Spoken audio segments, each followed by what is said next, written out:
Okay, good afternoon, everyone, or good morning, or good evening, wherever you're tuning in. Thank you for joining us today. We're excited and grateful to have you all tune in for this webinar on restorative justice for violence prevention and intervention. My name is Avery Arrington, and I use she and her pronouns. I'm with the National Center on Restorative Justice, which is a Bureau of Justice Assistance funded cooperative agreement between Vermont Law and Graduate School, the University of San Diego, the University of Vermont, and the U.S. Office of Justice Programs. So our initiative aims to improve practice and policy in the criminal legal system through research, public and higher education. The resources we offer are free of charge. So in your free time, in your spare time, go and check us out at ncorj.org.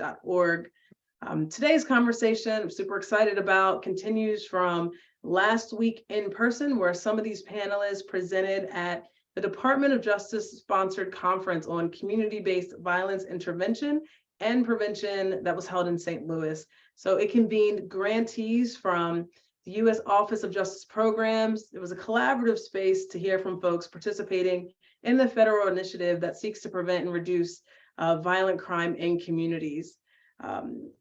Overall, this approach to this work is through various partnerships. So we heard from folks that are affiliated with community, such as community residents, local government agencies, community-based organizations, hospitals, researchers, law enforcement, police, victim survivor service providers, and other stakeholders that it takes for this work. So once again, I'm personally excited to hear from these panelists that will continue the conversation to uplift and steer the direction of what justice is and how important it is to think about the possibilities when we talk about restorative justice as a framework and a process, how research intersects with that, and to discuss program implementation around the country.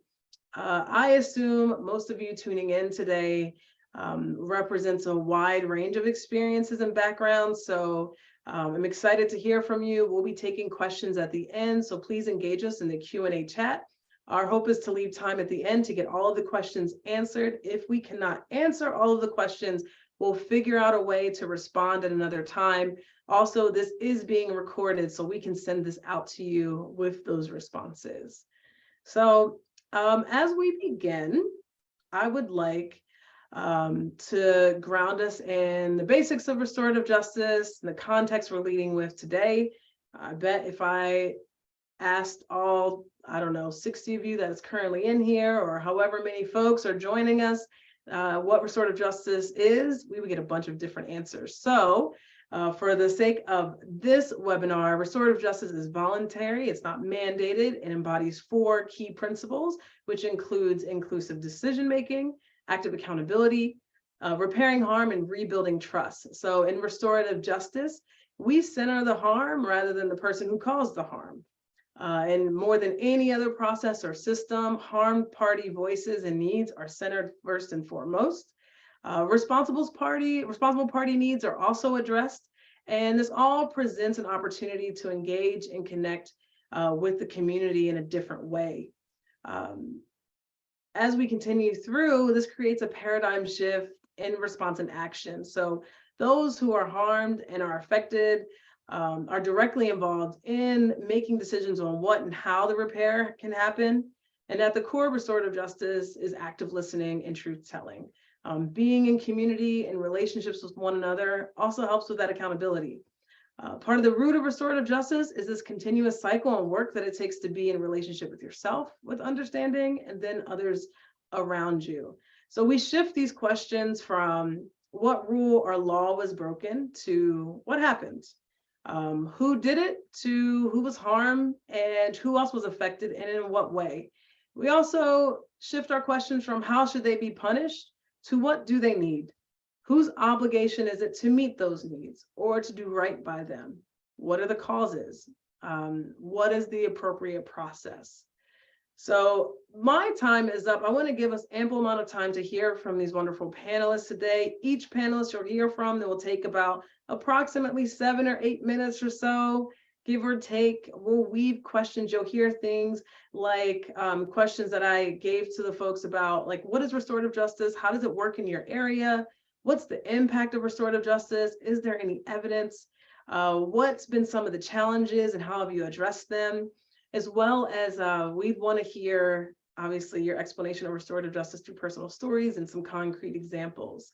So without further ado, I'm going to kick it over to Rami, but at first, each panelist, before you take your time to explain your work, just please introduce yourselves with just a few nuggets, your name, talk about your work. I'd like for you all to introduce yourselves. So give us like a 2-sentence bio, keep it brief.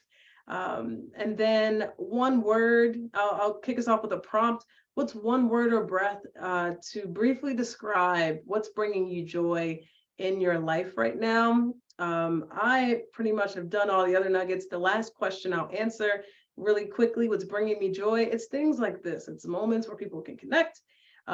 We can offer resources. We can have a fruitful conversation and dialogue.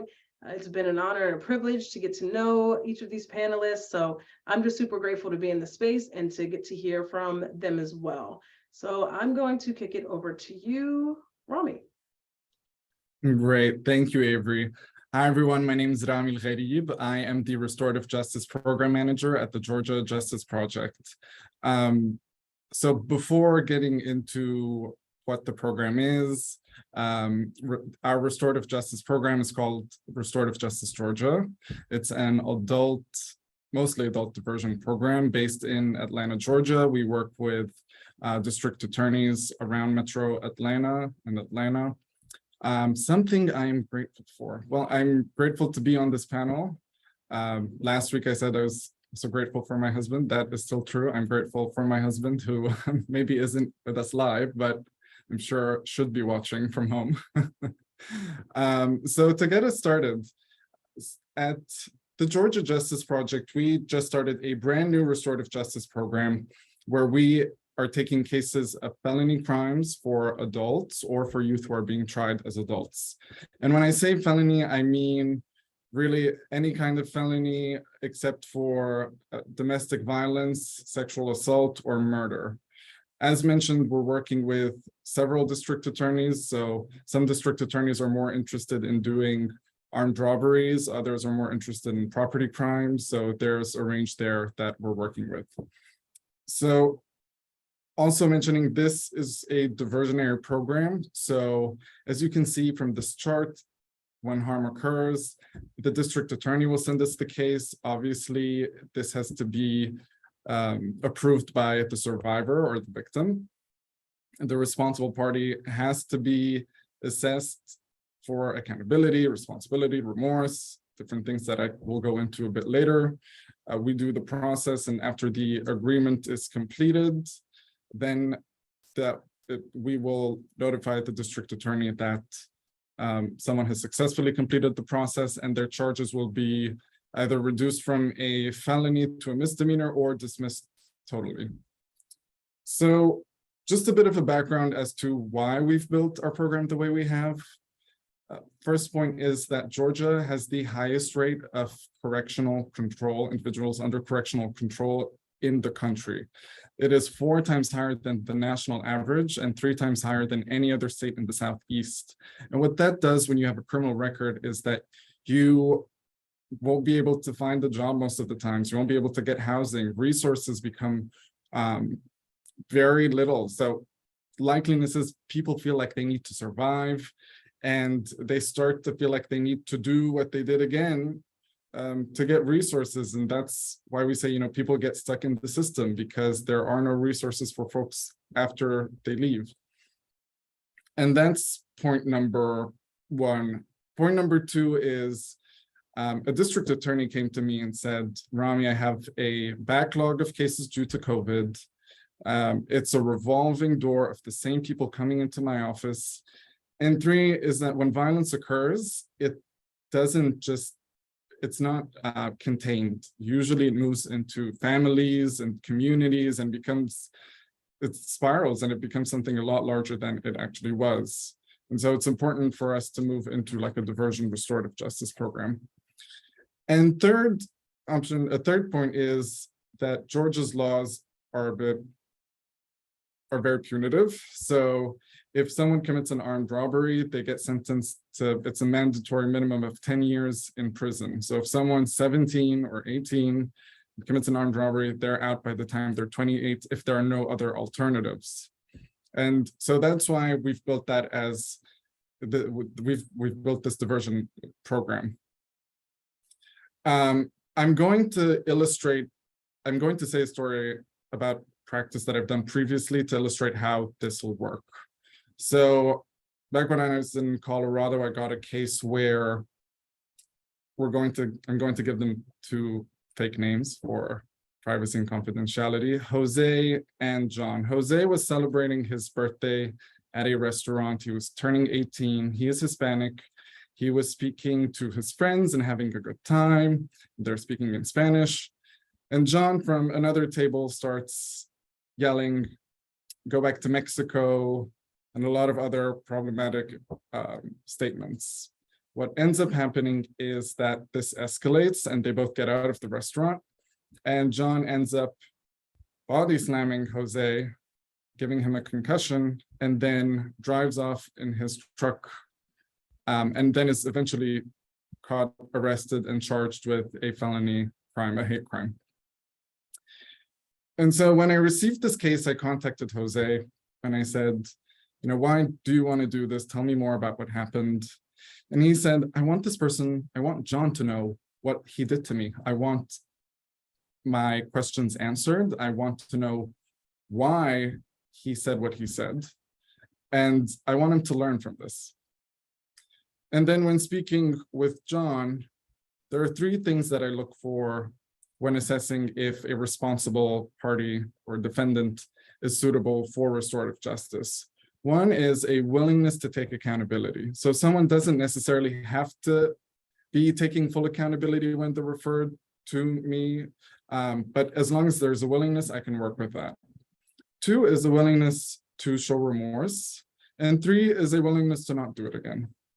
And so when I started speaking with John to prepare John for that facilitated dialogue that would happen between him and Jose, he said to me, there were some accountability roadblocks, and he said to me, well, it wasn't a big deal what I said to him. If he's an American citizen, he shouldn't care. I saw some gang-related hand signals, so I got scared, and that's why I did what I did.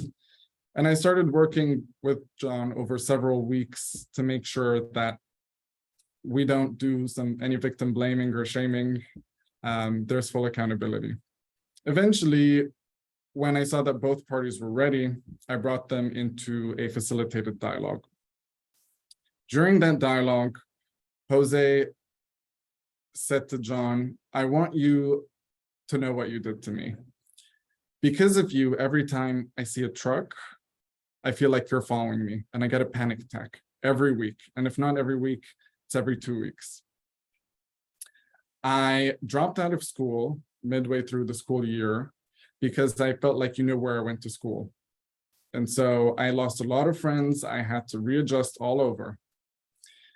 And the third thing is, he said, I wanted to go into finance, but now I'm going to actually go into social work because of how much this has impacted me and my family. So the trajectory of my life has changed because of this. And he showed them a project that he did. It was like an end of a year project that talked about hate crimes and discrimination.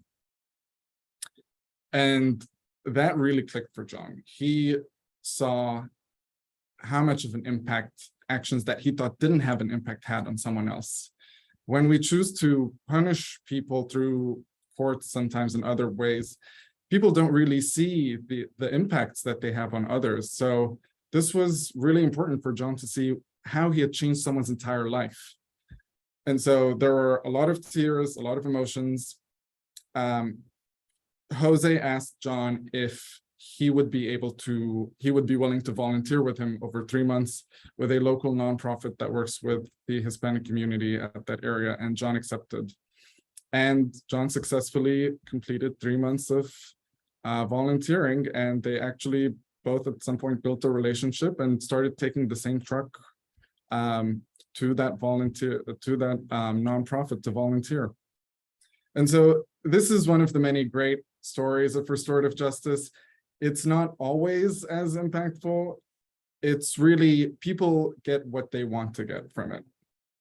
Also, not every situation is appropriate for restorative justice. There are many things to look for: trauma, accountability, different factors that might affect the process.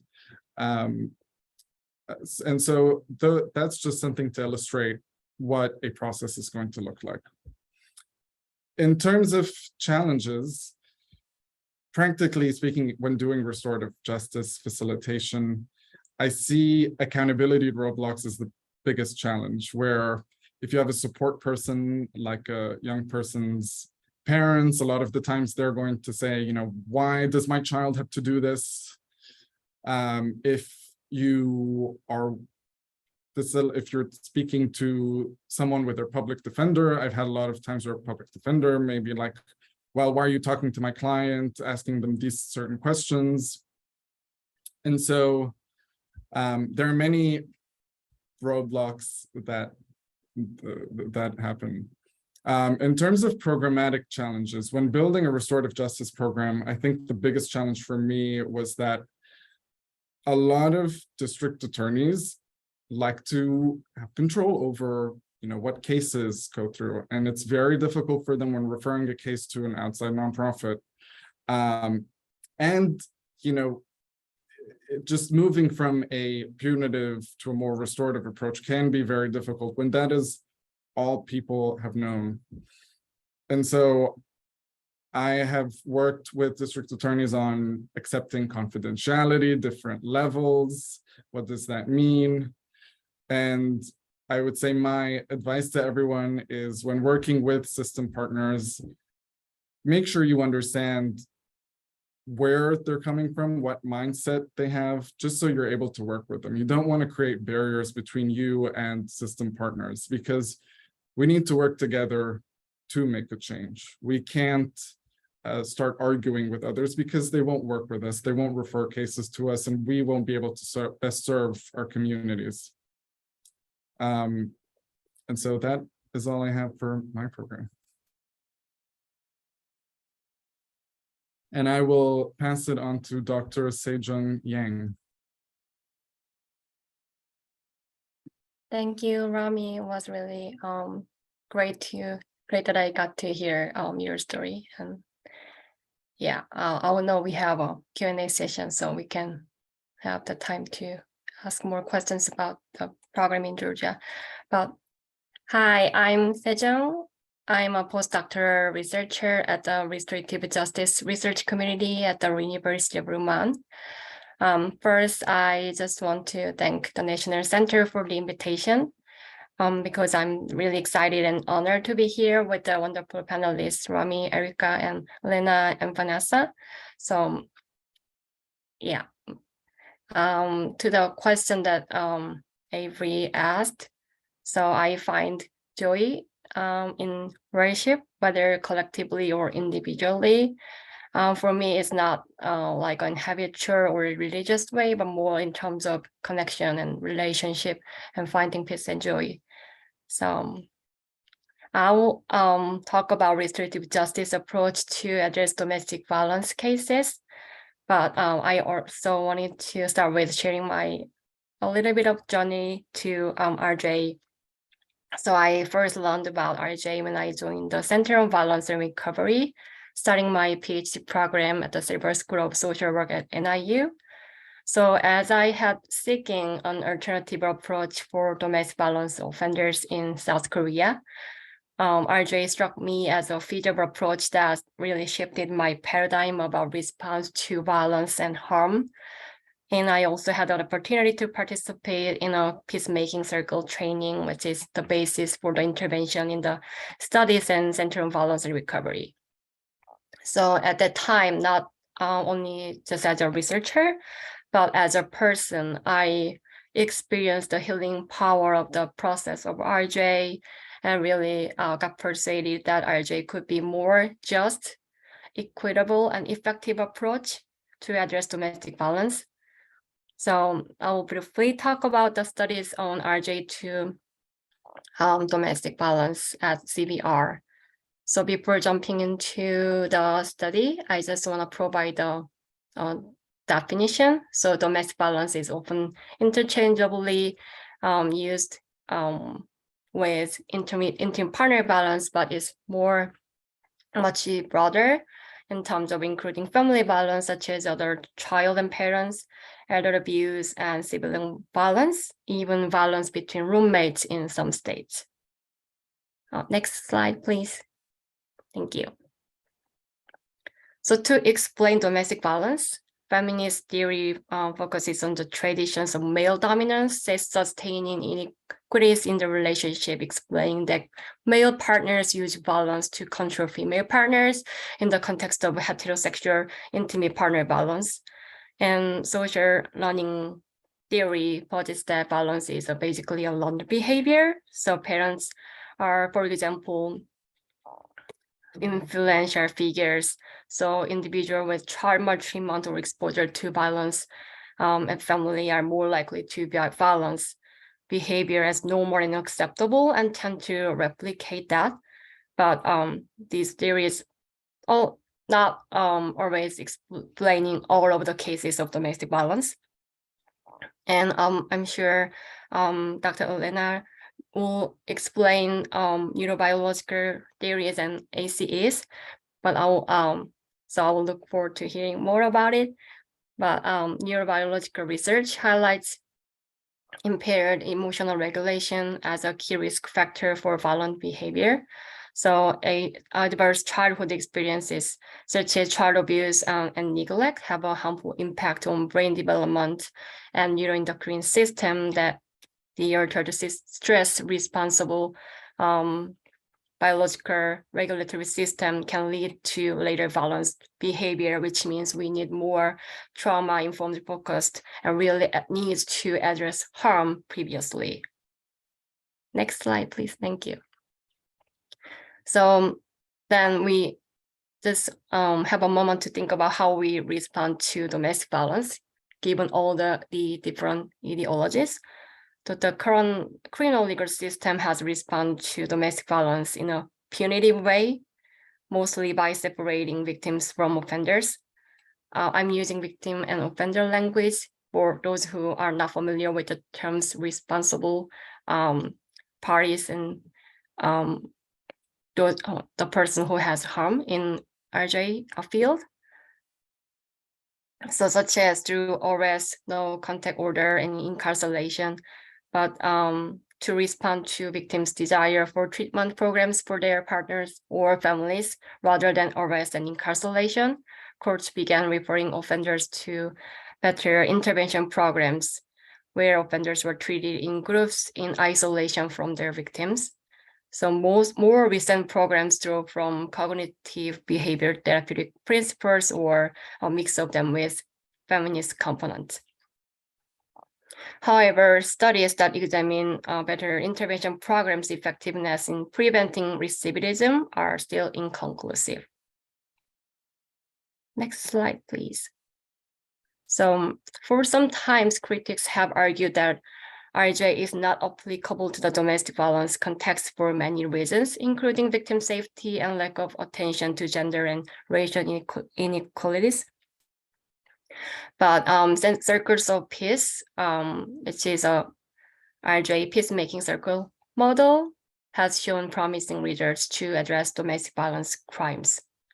So basically, Circles of Peace brings an individual who has harmed together with a willing family member, friends, victim, support person, as support person, and trained professional facilitator and community volunteers, while carefully monitor safety, but also encourage dialogue about harm and offering safe space while where both parties can share their emotions and address the harm. Next slide, please. Thank you. So starting from 2003, CVR has done research on restorative justice, particularly Circles of Peace on domestic violence. So I will specifically focus on study in Utah. Next slide, please.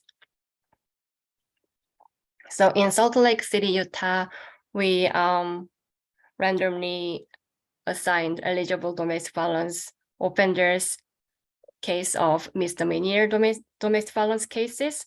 And so either into hybrid restorative justice approach, better intervention program plus circles of peace, or 18 weeks of better intervention program only.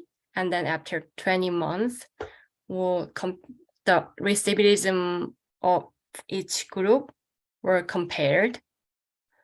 So at the time in Utah, the state standards prohibited offenders from participating in conjoint treatment with the victim without completing 12 weeks of better intervention program, which is group intervention in isolation, separation from victim.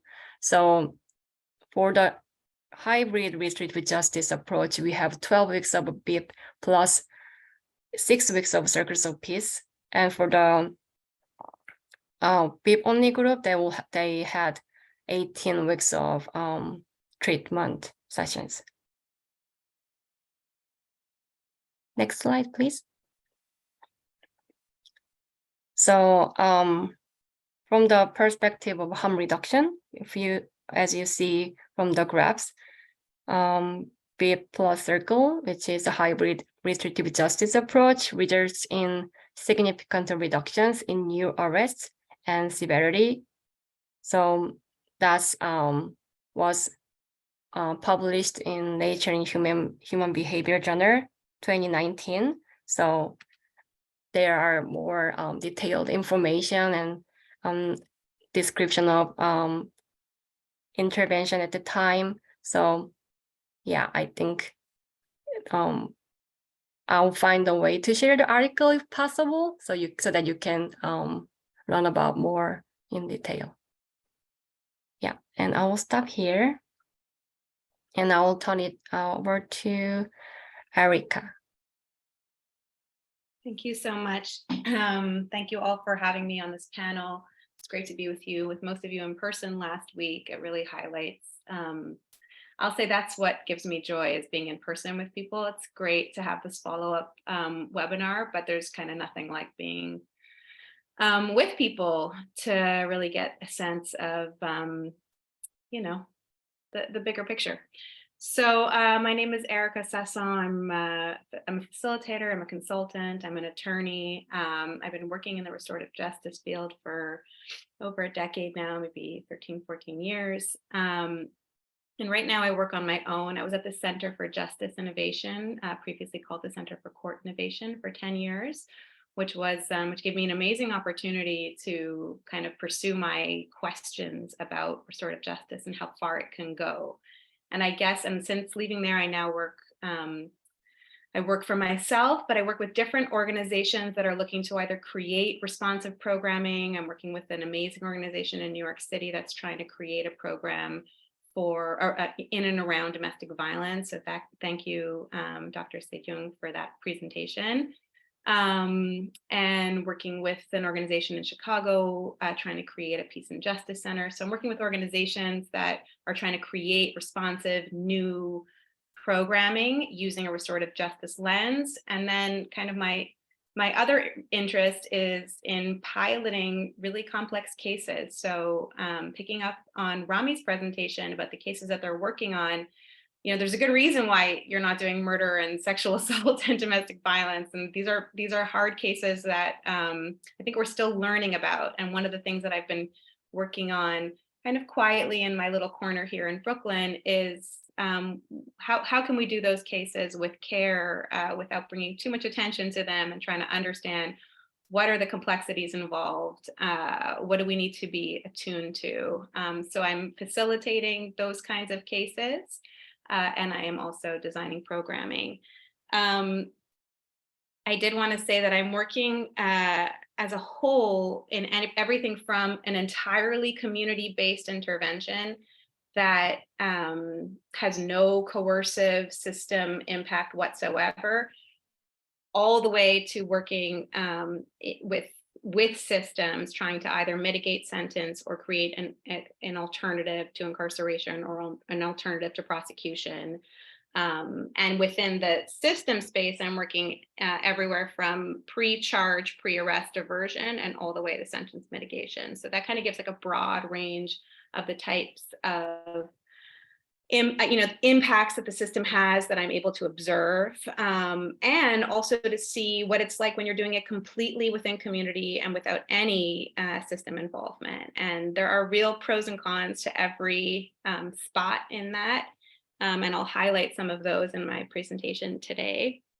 Before I get started on that, I did want to say thank you to the people who have taught me so much and brought me into this work. I originally learned from different Native American teachers. I really want to highlight Ray Deal, who's been my teacher since, for over a decade. He's from the Navajo Nation, and he's a traditional program. He's a retired now, but was a traditional program specialist in the Navajo Nation's peacemaking program. And Mike Jackson and Keiko Alaska, just different teachers who have taught me this really key ingredient, building on Avery's definitions. One of the key ingredients to my mind is creating a bit of a sacred space to help us change something, move forward, really with that focus on moving forward within a healing framework. One of the things in my time doing this work that I've seen is I've actually gotten maybe a little bit slightly pessimistic around harm.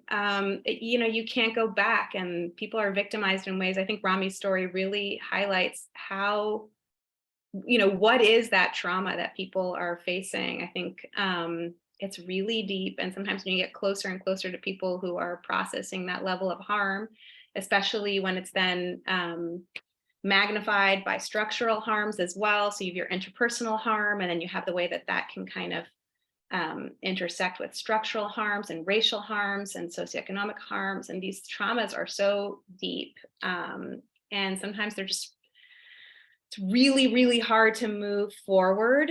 You certainly can't erase these traumas. And when we talk about repair, I think it's really important to recognize that sometimes the legal system talks about making people whole or making them as if it had never happened. And through my time in this work, I've really gotten closer to the idea that we're never going backwards. We're always moving forward, and that we can never undo that harm. But maybe through some of this more sacred work, we can create an avenue for moving forward in a new way. And that's how I've come to understand what these processes can do. And again, building on Rami's story, this is something, what happened in that case is something that you could have never predicted. It is entirely new. It was an entirely new way to move forward. Everything changed. And I really appreciate that everything changed in a new way because of the intervention.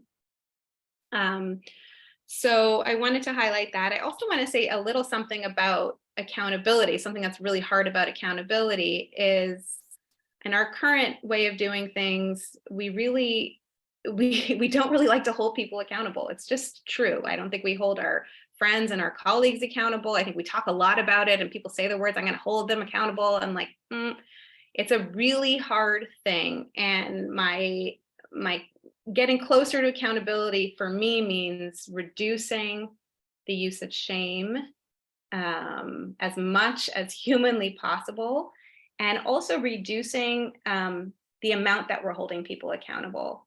It's often I imagine the criminal legal system as, basically holding absolutely nobody accountable, but then finding that one person and asking them to be accountable for the whole kit and caboodle. And what I think, that's a technical term I've just decided to use on this webinar. But what I think what we're really trying to do with accountability, again, is reducing shame and thinking about almost like as if it was a pizza pie. Don't throw the whole pie at somebody. Just give them their slice, the piece that they actually are responsible for, and let's reduce the pressure to be responsible for the whole thing, all of the conditions of harm that came up, People are living in very difficult conditions, very violent conditions, and then they commit a violent act, and they cannot be held responsible for that whole framework of violence that's around them, but they can be responsible for their peace, and it will be empowering for them to be and change making and moving forward making if they can be responsible for their piece of the puzzle. And so, or that piece, their slice of the pizza pie, however you look at it, being really clear about all of the conditions that we can't change and taking accountability for just the pieces that we can change. And I think when we get closer to that, we actually, and we do it in a non-shaming way, we can inspire more people to take more responsibility, because we just don't have it in our culture. We don't have people taking responsibility for most things that are going on around them. And so when we talk about meeting people's needs and taking responsibility, I think we also have to be really truthful that we just don't have a culture for that. And if we're going to ask people to do it, we've got to be really clear. We've got to be and proportional about it. So that's kind of maybe my framework as a whole that I wanted to bring forward to this. I wanted to just list a few pieces that to me apply, whether you're doing this work entirely in community or as a function of some intervention related to the system, whether as an alternative, like a diversion, whether as a pre-charge diversion, or even as sentence mitigation. When I say sentence mitigation, I mean sometimes there are processes that happen and that the sentence can be reduced as a result. These are also rare, but possible, I think. And in all of those cases, even the cases that are entirely in community, no matter what, there are legal systems around and there is legal trouble to be had. And I think that we have to think about just a number of things that I want to put on people's radar. Maybe just some questions to think about. When doing one of these interventions, one of the questions that I think is really important is making this as voluntary as possible. So what does that mean? That means that there are pressures around. There can be social pressures. If an intervention is being done entirely in community, there could be social pressures around places you can attend, communities you can be part of. If it's the legal system, there may be a prosecution that's being deferred or reduced. And understanding what those pressures are and naming them, and not pretending like they don't exist, but naming that these pressures exist and saying, okay, you have someone who is being asked to be responsible or to take accountability within those pressures. How can we reduce those pressures and make sure that they can come to this process with the most amount of voluntariness possible? Sometimes we want, the benefit of doing this entirely in community is in a way you don't have to do that, but there will be other pressures. There is the possibility of civil litigation. There's always something that can come that can motivate behavior change or motivate participation in one of these kinds of processes. And, to Sejong's point in the CVR work, that's mandated as far as I understand. That's a mandate from the court, right? So that is a huge pressure. So understanding that, okay, there are these pressures around, how do we create within our intervention as much voluntariness as possible? Sometimes it means creating a non-RJ response that is voluntary as well, that takes away the pressure. So for example, if you're doing a deferred prosecution, you can say, you can use this RJ diversion, or you can use this non-RJ diversion, which means that RJ is not your only get out of jail free card. And that way people can choose it a little bit better. So, it's just like little ways to ensure voluntariness. Another question to put, again, in no matter what space you're operating in, is what are the incentives that you're using, and asking yourself if they square with your values. I think, people have really different opinions about whether incentives are appropriate. I personally think that we all need incentives for behavior change. We all need incentives to come to the table of some kind, but to the people who are designing RJ processes, you have to look at whether the incentives that are on the table square with the RJ values. This is like another question to ask yourself. And then this piece as well, what kind of firewalls are you protecting your participants from in terms of the legal powers that be? So are you creating, Rami mentioned confidentiality. Are you creating a memorandum of understanding that whatever is said in the RJ process can't be used by the prosecutor to further prosecute the case? More than that, Are you protecting those people from a civil litigation lawsuit? It's unpleasant to talk about these things. We want truth telling and we want disclosure, but for that to happen, we have to incentivize it and we have to protect it. Because our current world disincentivizes truth telling all day long. So if we want to create a safe enough space for truth telling, we have to acknowledge what those pieces are and protect and create firewalls. We just don't want to put people in undue legal jeopardy. So those are just some of the pieces that I think have to be at the table when you're creating any kind of responsive programming. And we have to just kind of be honest about them and talk about them. And I'll just read a quick statement. I have permission to share this statement, so I did want to do it because I think it offers a good idea of what RJ can do when it's done well. This was the sexual violence case that happened within communities. So there was no legal pressures, but there were social pressures as part of this process. And I think that is also important to acknowledge. And so this is at the end of a year-long RJ process. This is what the person who was harmed by sexual and abusive language and within a relationship said about their process. In the past, when I would inform people of the abuse I experienced, I was given attention, but no action. They would listen, but that was it. No one asked how I wanted to move forward. No one asked what should be done. No one seemed to care to understand the situation. This process has been the opposite. Instead of telling my story and watching it be swept under the rug, I was given the needed autonomy over my experience and granted options to take action. Where others used to place a wall, this process built a door, but it was my job to walk through it, and I did. It doesn't mean I'm healed. That doesn't mean I'll no longer be triggered. That means I'm on the other side of this, and I'm actively moving forward without this baggage. I'm leaving my baggage at the door. So I'll close with that. I really think the way this person understood their autonomy, I think that's something we don't see a lot in our interventions around sexual violence and domestic violence. We don't get a lot of people feeling the intervention gave them autonomy, that gave them an understanding about how to take control over their own healing. And I was really moved by the way this person took control over their healing. And with that, I will pass it to Elena Quintana.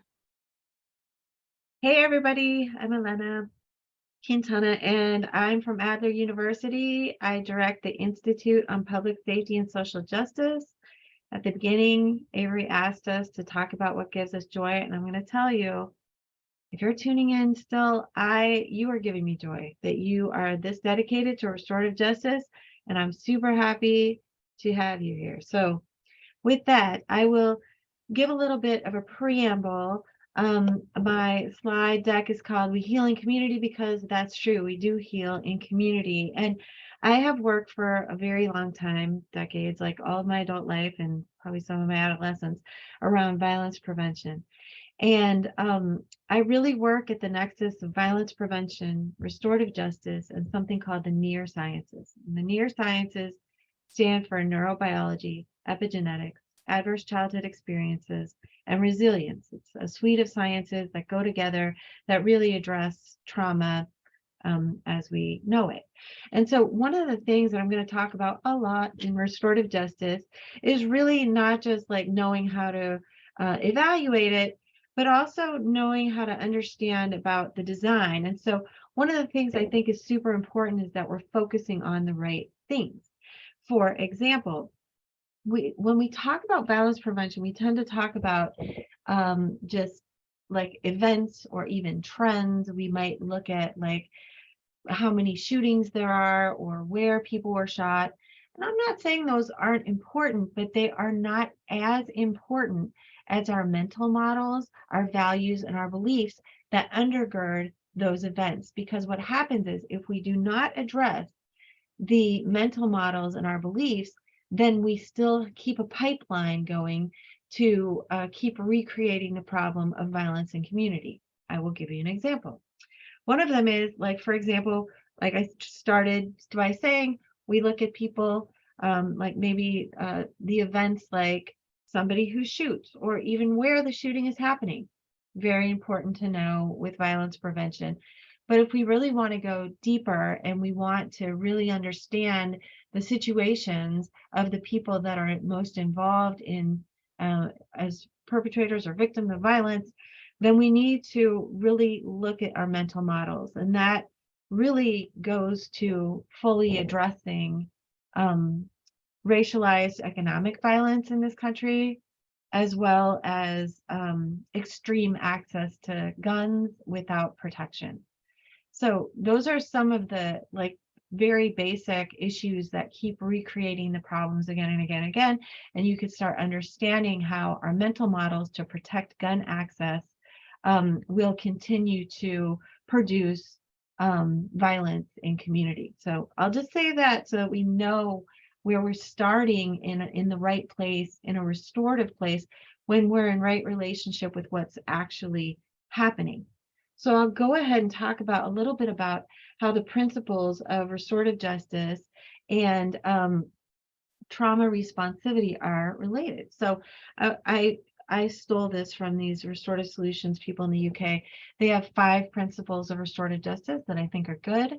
The first one is being in right relationship, having respect, responsibility, which is like accountability to each other, respect for each other, responsibility to each other. When there's conflict, that we're able to repair that conflict. And then we're able to kind of reintegrate into community and into our families, etc. And that's restorative justice. Now, right next to those 5 principles of restorative justice is a definition of trauma responsivity. Laura Porter was the origin of this, and she is a scholar around adverse childhood experiences in Washington State. And she talked about how trauma responsivity means you are relaxed in your body while in relationship with others. And I think that one of the things that I love so much in terms of violence prevention practitioner is how beautiful this really overlays with the principles of restorative justice. And so really thinking about restorative justice as a very trauma responsive set of practices, I think is really powerful. So we'll go to the next one. I think it's important for us to remember that being in right relationship requires access to equity, and that so many of the systems that we have that are meant to provide things like care or nourishment or order, they actually make some people sicker through acts of hypercriminalization or lack of basic protections. Things like race or poverty or gender or ability or sexuality are weaponized against subgroups of people, so that the systems that we have to support people or support communities sometimes actually harm subsections of communities. And you can think about that in hospitals and healthcare, schools, military, police, criminal legal system, housing, food access. In almost every aspect of society, you can see how some people are served differently than others in that way. And so when you're talking about being in right relationship with people, it's not just person to person, it's also systemic. And so it's really important to think about how our long-held policies, laws, beliefs, and values support ongoing violence against certain segments of the population. But it doesn't have to be that way. Let's learn how it is. Like, basically, here's a lovely study by Mark Hatzenbuehler and a number of his colleagues that I found so that makes the point of what I'm saying. It's such a strong study, and that shows that being in right relationship really requires access and equity. So what is this study? Basically, there was a 2-year study. It was in the early 2000s, and Mark Hatzenbuehler was at a clinic that gave medical health care mostly to gay men after the AIDS men's health crisis of the 80s and 90s. This was the early 2000s. And what he found was that, or what he was studying was that, it looks like gay men are on average more depressed than the general population. And so he embarked on this 2-year study, and he was tracking all sorts of indicators. What he didn't know would happen, but what did happen was that gay marriage was legalized in the state of Massachusetts, where this study was being conducted. And exactly halfway into the study, there was a natural experiment that showed that after same-sex marriage was legalized and there was some sort of validation for gay men, that their medical care visits, mental health care, and mental health care costs went down. And you can see in this study how inclusion with that policy, inclusion heals. Inclusion heals. And things like bullying, whether it be interpersonal or on a systemic, in a systemic level, that is harmful. And so restorative justice is about being in right relationship, and as a cornerstone of that is truly inclusion. So what are the things that are like very magical in terms of being in right relationship? There's a study, and the average childhood experiences study, which talks about how people who experience childhood adversity are in more danger of developing like different things, all sorts of different problems as adults. That basically the more adversity you have, the greater chances you have to developing all sorts of physical, mental, economic signs of distress. And so basically this study has shown, like, lots of people have seen, like in this trend, that if you have 6 of the original ACEs, which I'll tell you what they are, it is physical, emotional, or sexual abuse before the age of 18, or having experienced physical or emotional neglect before the age of 18, or having lived before the age of 18 in a household where there's what they call a household dysfunction, such as loss of a parent or absence of a parent, substance abuse, witnessing domestic violence, having a parent that was mentally ill, or having a member of your household be in prison. So that's the original 10. Since then, other people have found other very significant effects, Roy Wade being among them, doing the Urban ACEs study that found experiencing racism, being in child welfare system, witnessing violence, feeling unsafe in your neighborhood, or being born into a household with a single parent, or in child welfare. All of those things are additional things that function equally as adverse childhood experiences.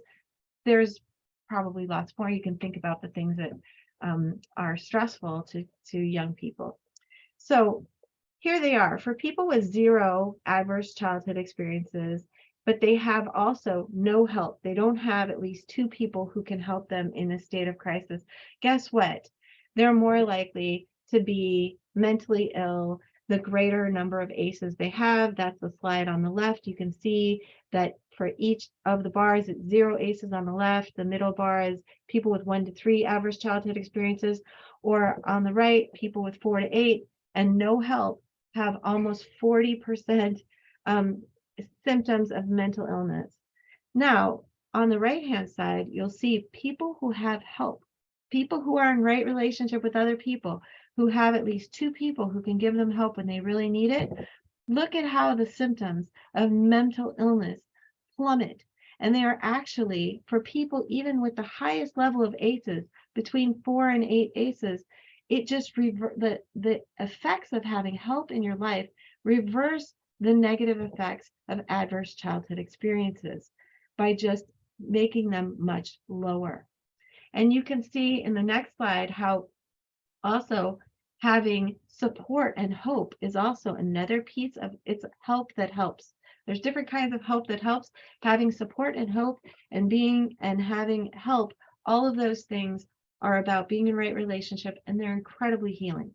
Again, on the left side, we look at people with adverse childhood experiences and symptoms of mental illness. And you can just see here, like, again, your symptoms of mental illness go up the more adverse childhood experiences you have. And on the right-hand side, the green bars show for people that have support and hope, it really does. It's like incredible in terms of helping them. Did you skip the slide? Let's go to the next one. Yeah, that's where you are. Sorry. The next one is support and hope. Yes, so here it is with support with, am I right? Okay, yes. Support and hope, showing again the same thing that I'm talking about in terms of having a reversal of poor health symptoms. So first I talked about mental health and hope. Now I'm talking about support and hope and poor physical health. And you could see for both of them that being in right relationship, having supportive relationships and people around you is actually healing. And that is, to me, medicine, right? Let's go to the next one. So I want to talk about how important it is when you know better, you do better. And we know so much more now. We didn't have a lot of time to talk about epigenetics or neurobiological proof that we have, but that when people are treated well, they heal. And if we care about public safety, if we care about stopping violence, we must invest in the solutions that heal people to live lives that are connected to community and that foster accountability between people, as in restorative justice. Many of our systems are producing a negative return on our investment. We invest trillions of dollars in a legal system that sometimes harms people and reduces their potential rather than investing in increasing their human potential. We rob people of healing and positive transformation. So we need to, as a society, really demand that every dollar of our public safety resources be invested in help that actually helps. That is justice that restores.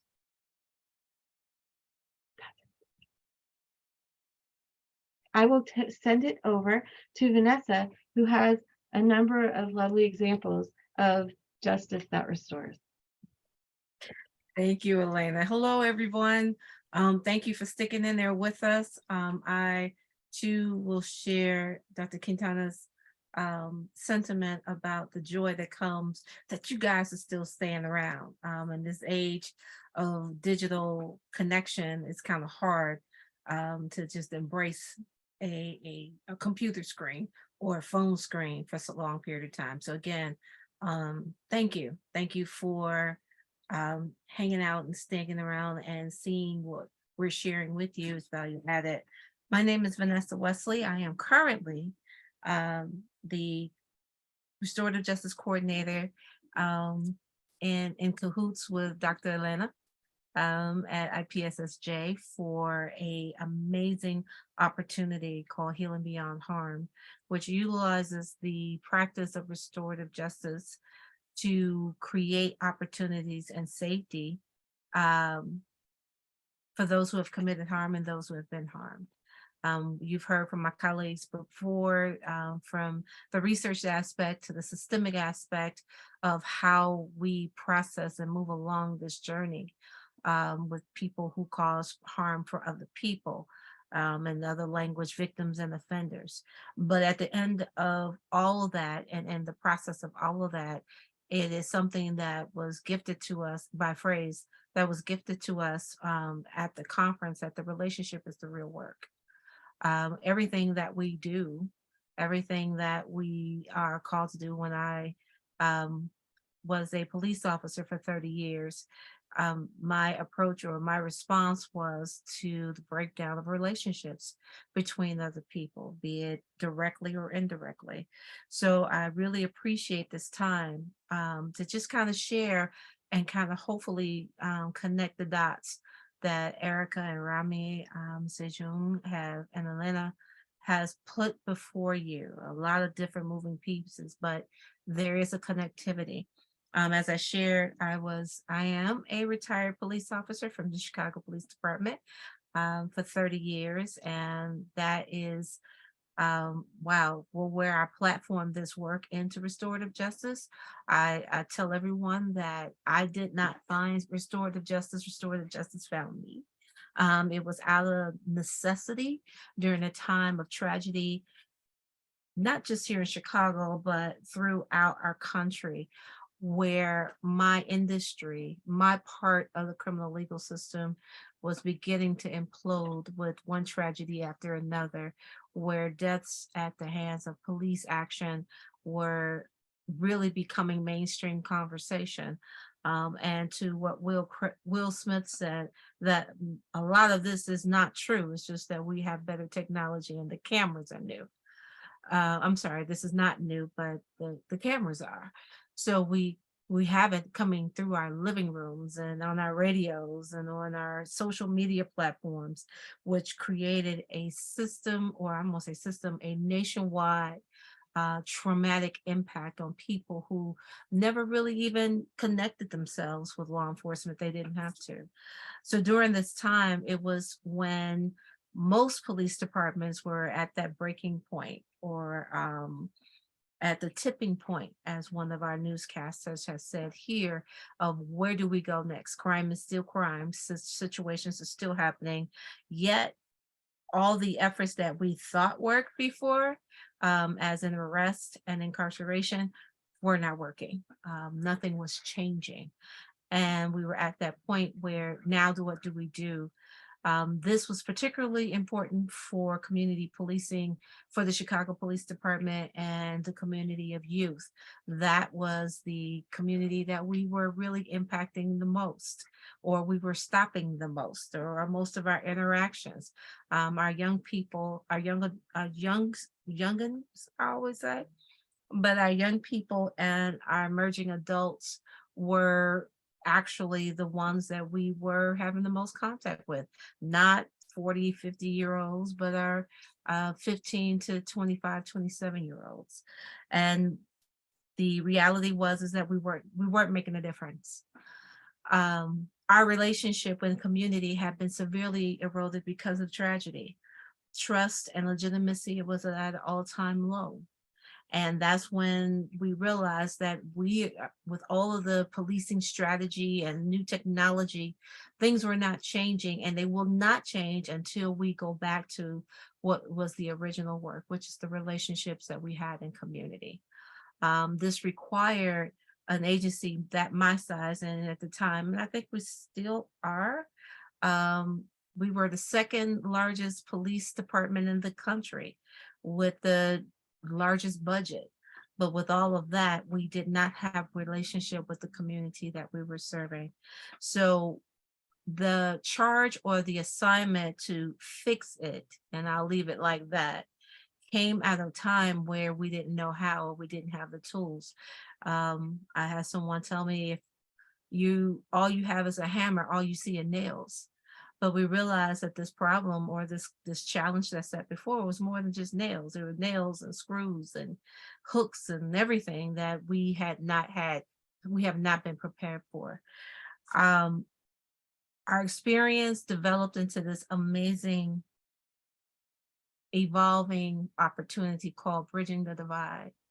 And unlike many other restorative justice programmings and processes that was described here, ours was not initially designed to mitigate harm in a way that it is listed in our criminal legal system. We weren't mitigating arrest or charges. What we were trying to do was build the community and the relationship in order to mitigate the social issues that were going on that caused a lot of the criminal and chronic disorder things that we were managing.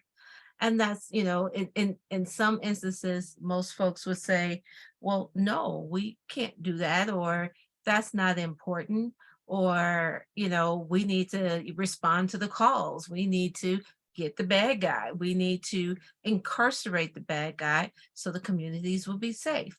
Well, again, at this point in time, realizing that getting the bad guy or incarcerating the bad guy was not creating the level of safety that was expected. So this required a lot. This required a lot of law enforcement agents. I call them my tribe, and you may hear me to respond to that again, but we didn't know how to do that. That's not what we were trained to do. We went to the academy to learn a certain skill, and we learned that skill, and that's what we applied.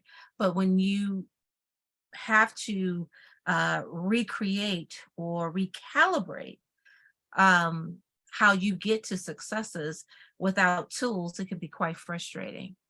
In short, this particular opportunity for us as a department showed up as a photo contest with one of our community partners, the YWCA. If you attended the conference on last week, you had the pleasure to meet one of the principals and Eddie Bocanegra, and the second principal being Ryan Holland, who really introduced our department to doing things differently because the need, I believe Rami had this experience. Some they approached us and said, what do?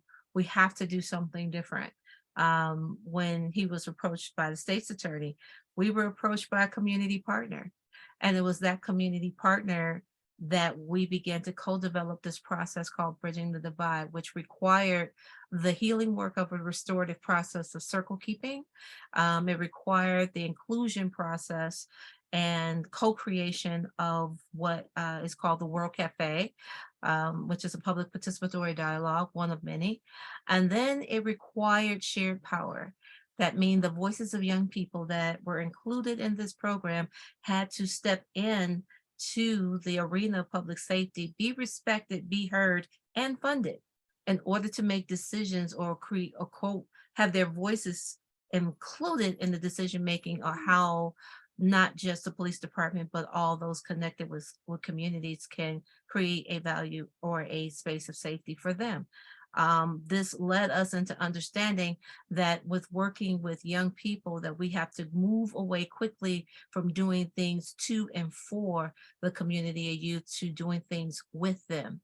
And we borrowed from our disabled community, nothing for them without them.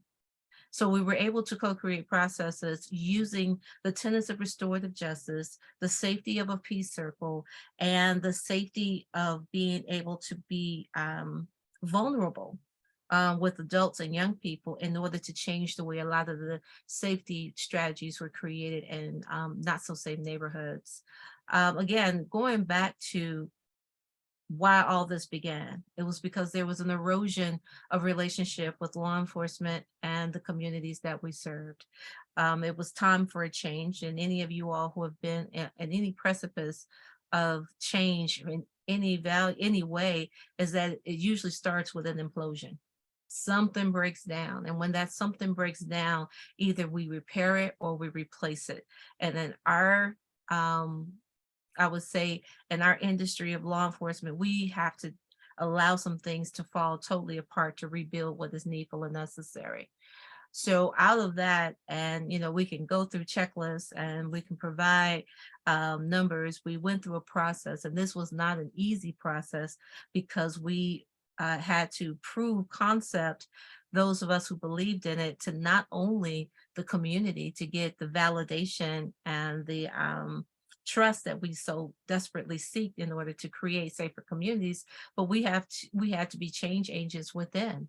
We had to be able to show others that this is in fact not just a way, but a different way that's valuable. The practice of restorative justice and the embracing of the philosophy, and I say that carefully because it is a philosophy, it's not a program. It's a philosophy that has developed programs of change and healing that many of our created systems are so desperately in need of. And it's not just law enforcement, but it's really about, thanks, Avery. It's in our medical system, it's in our educational system, it's in all that. So what we were able to do, and this is how I call on, first we had to get buy-in. We were able to get a champion in the previous administration and Superintendent Eddie Johnson, who pretty much took our leash off, and we were able to train over 200 police officers in circle keeping at one point in time over a period of 3 years. We were holding circles. There was a circle going on every day between police officers and community. Oh, I remember those days. I'm getting tired thinking about it, but there was a circle going on every day, and there were 23 neighborhoods. And at that time, we were revaluing the relationship between community as well as with our young people. And that kind of set the groundwork and foundation for a lot of changes as to how our department began to engage. Again, it's the relationship that creates the changes that we want to see. And it's the listening that allows us to fortify those relationships. And with that, I will also thank you, Avery.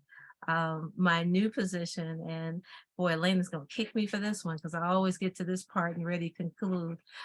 What's amazing is that it's not just the police department that is in need of these types of changes, but the rest of the systemic criminal legal system as our penal system. I have the opportunity, and I say the pleasure, of helping to realize a vision of Dr. Quintana of that every person that's created harm has the opportunity to actually heal by apologizing. So even now, I find I am I'm the coordinator for Healing Beyond Harm, which is a restorative justice practice that's standing up Illinois' first and the country's 14th apology letter bank. And the apology letter bank is for those who have caused harm that are currently incarcerated to write letters of apology to those folks and for us to engage those survivors of those crimes, and in hopes to create a space of safety to have a harm dialogue where we can actually see RJ manifest, that the relationship or the connection has been restored, and that these both parties have an opportunity to take a journey of healing that they probably wouldn't have been able to had they not had that conversation. So with that, and there's much more for that, much more for you to learn about that. And I believe Avery will have the website up. I will now send it back to our host and our facilitator to continue. Thank you, Vanessa, and thank you all first to the viewers for hanging in with us. To the panelists, thank you all for sharing your wisdom and your knowledge and your experiences and your hard work. Really appreciate it. I'm sure folks do as well that's tuning in. I'm going to, because we're running low on time, I'm skipping to a few questions that we received prior, and then I see some questions that are coming in right now. So I'll get to these, and let's think of these as rapid response answers. Okay, so question number one, what is generally preferred in a school environment? So this is shifting gears. School resource officers trained in restorative justice, or school counselors / behavioral specialists? And then are teachers willing to step up into this role? So what do you have, folks? What do you think? Avery, I would say it's both and, as we talk about school resource officers. And again, that's also one of the things that have imploded, is that what are they really there? We have school resource officers, and then we have school responding officers. And the training for school resource officers, which is generally defined by a national organization with a 40-hour training, is really specific to the schools that are embracing their presence. So my short answer would be both and, because I believe the success of restorative practice in any institution requires a full institution training, meaning that there should be a full school implementation of the practice, which is inclusive of all the adults first and then the children that attend. Anyone want to add to that? I could just add really quickly. I think it really depends on the community of the school, whether the school resource officers are part of that community, are part of the population that is served by that community. So I think looking at the school itself and understanding who makes the kids feel safe is a really important question. And sometimes that actually is the school resource officers, and sometimes it's not. And so looking at that particular piece. And the only other thing I would say is our teachers are really taxed. We're in a post-pandemic or during pandemic, however you want to define that, our teachers are taxed and they need support. And the idea of asking them to do more is a really hard ask. And so I would say people need to invest and get RJ coordinators and get resources with those RJ coordinators. If you want it to be successful, you really have to invest, and you can't just ask your teachers to do a 3-day training and do more. So I would say listen to your teachers and listen to your school community, and try to respond to the needs that they have. And that will be the first restorative step you take. Okay, so thank you. The next question, how soon after an incident or an altercation would a restorative intervention be implemented? So how soon after something that has occurred, right? The incident has occurred. How soon after would a restorative intervention be implemented?